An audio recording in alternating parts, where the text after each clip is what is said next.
سمجھنے کی بات ہے کہ اس میں عمل کا پہلو کیا ہے۔ عمل کا پہلو یہ ہے قرآن کریم ایک کس عورت کو، کس بیوی کو نیک قرار دیتا ہے۔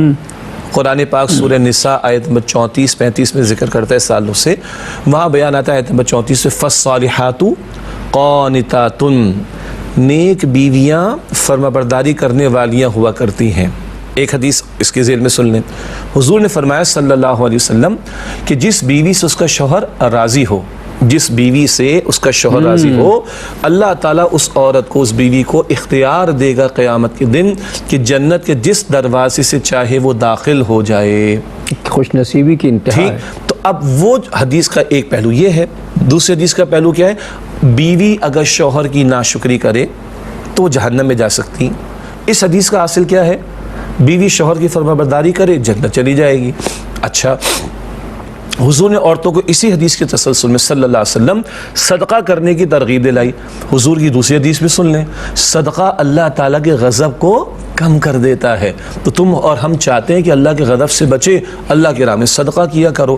یہاں بھی جو ابھی ہم بات کر رہے تھے نا، پورے کے پورے پیکج کی بات ہونی چاہیے۔ ایک حدیث مبارک کو لے کر کوئی مستقل رائے قائم نہیں کرنی چاہیے، اس سے متعلقہ دیگر ارشادات رسول علیہ السلام کو سامنے رکھیں گے تو پوری بات ہمارے سامنے آ جائے گی انشاءاللہ تعالی۔ ایک اور حدیث بھی سنائے دیتے ہیں، اگر بعض احادیث میں عورتوں کی ناشکری یا نافرمانی پر ان کو متوجہ کرایا گیا تو بعض احادیث میں مردوں کو بھی تو توجہ دلائی گئی، جیسے کہ سخت حجۃ الوداع کا موقع آپ نے فرمایا صلی اللہ علیہ وسلم اتقوا اللہ فی نسائکم، اپنی بیویوں کے بارے میں اللہ تعالیٰ سے ڈرتے رہنا۔ تم نے اللہ تعالیٰ کا نام لے کر ان کو اپنے لیے حلال کیا، تمہیں اللہ کو جواب دینا پڑے گا ان کے بارے میں۔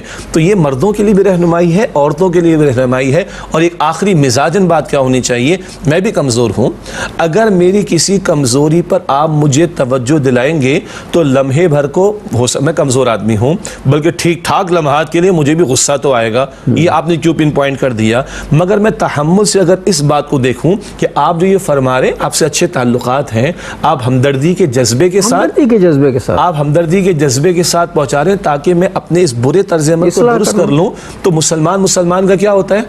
آئینہ ہوتا ہے نا۔ تو آئینہ صبح نکلتے ہوئے میں بھی دیکھتا ہوں، آپ بھی دیکھتا کہ دھبے نظر آتے تو آئینے کو توڑتے تھوڑے ہی ہیں، اپنے دھبے کو صاف کر کے باہر چلے جاتے ہیں۔ اس کو پازیٹیوٹی کے ساتھ لیں گے۔ اصل مسئلہ ہے کہ ہم یہ سمجھتے ہیں نا کہ صاحب یہ جینڈر وہ جو ہے اس کا تعصب نہیں تھا، صرف خیر خواہی تھی کہ بھئی حضور اللہ کے رسول نے یہ فرمایا تو صدقے کرتے رہا کرو، کیونکہ ہم بھی اپنے بارے میں سوچ یار ہم بھی عورتیں، ہم سے کہیں کوتاہی ہوئی ہوگی تو حضور نے فرمایا صدقہ کرو تو صدقہ کرو، مقصد یہ تھا۔ لیکن جب جواب یہ آیا کہ تم اتنے تنگ نظر ہو کہ عورتوں کے بارے میں تمہاری یہ رائے ہے، نیگیٹو رائے ہے، تو میں نے فوراً حدیث وڈرا کر لی کہ یہ خاتون جو ہیں یہ گناہگار ہو رہی ہیں حدیث کے بارے میں ایسے کمنٹس کر کے، تو انہیں گناہگار ہونے سے بچا لیا جائے، یا ان جیسی اور خواتین کو بھی گناہگار ہونے سے بچا لیا جائے۔